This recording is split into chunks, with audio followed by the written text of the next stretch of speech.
Tampa Bay Buccaneers fans, the season is over and a 9-8 finish, NFC South champs, a tough loss in the divisional round to the Detroit Lions when everyone said that the Buccaneers were going to struggle big time this season.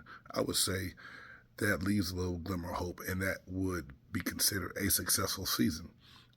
Now, the all season is about to kick in and be underway. The Super Bowl is this weekend. There's already been some key moves at One Buck Place.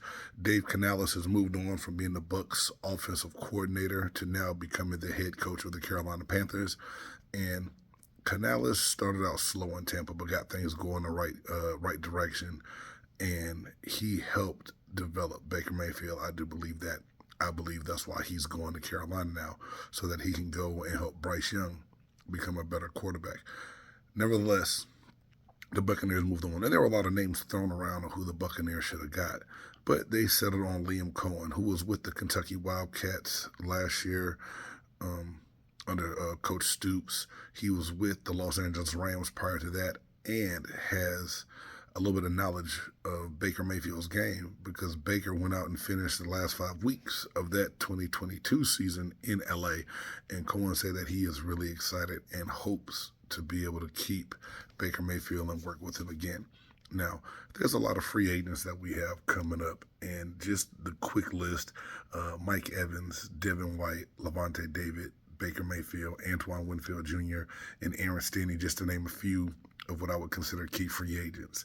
I mean, looking at this, I don't believe Devin White has a future in Tampa after being benched in the playoffs, and I could be wrong, but I just don't see that working. Levante David is getting old. If he wants to play again, the Buccaneers may try to work something out. I believe he is one of those players that is a career player, and he has earned the right, but it may be time for him to hang it up.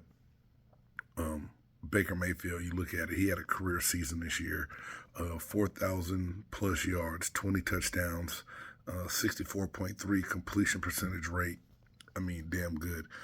It's crazy to think that even people like myself are ready to say we don't need Baker Mayfield.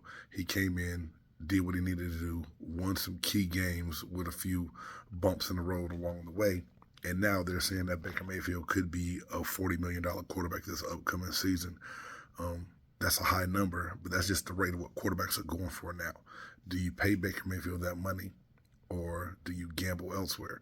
I say we have a quarterback in place. We need to find a way to get him under contract and get him to come back. The next big free agent on that list, Mike Evans. I believe you got to get Mike Evans back in the building. I know he's getting older in age. I know the business decision may be different, but Mike Evans still has game left in his tank. You look at what he did this year. 79 receptions, 1,255 yards, 13 touchdowns, a true game maker, game changer. In a way, Cohen's going to come in with his pro-style offense. He'll be able to utilize the slot and the outside. So Chris Godwin will get fed, and Mike Evans should get fed as well. And they probably will try to rely on the run game some more and keep Rashad White involved. But another running back is going to have to get added to the room. That'll make a difference and can be a change of pace type of back. So the Buccaneers got some key moves to make. Antoine Winfield Jr., he's not going anywhere. We know that. Even if he doesn't get a new contract, the franchise tag will be put on him, and he'll be back in the building next year. But he's someone that we have to have long term because we need help in that secondary to keep things assured that they're going to be right. Buccaneer fans, I'm coming on here today really just trying to see what the fans think, what the people think, what some of the key moves, what some of the key positions that you think that we need to look into this upcoming draft and this offseason. The cap room. Buccaneers are wiggled around to have a little bit more space available to get some things done. But I think our draft is going to be key. We're going to have to get some really good pieces in the draft, and I believe that we have to get some secondary help. We have to get some linebacker help, and I'll always say take a good offensive lineman if there's one available.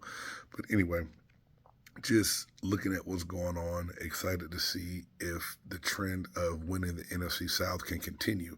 That's 3 straight years, but I believe that it'll be on a higher side of the winning record this year. Defense does have to get shored up, but Yaya Diaby, led the team with 7.5 sacks. Kalijah Cansey had a good rookie season. So we're going in the right direction on both sides of the ball. Things are going to be big for us this year. But anyway, Buccaneer fans, let me know what you think down in the comments. What are going to be key acquisitions for the Buccaneers to have success in 2024?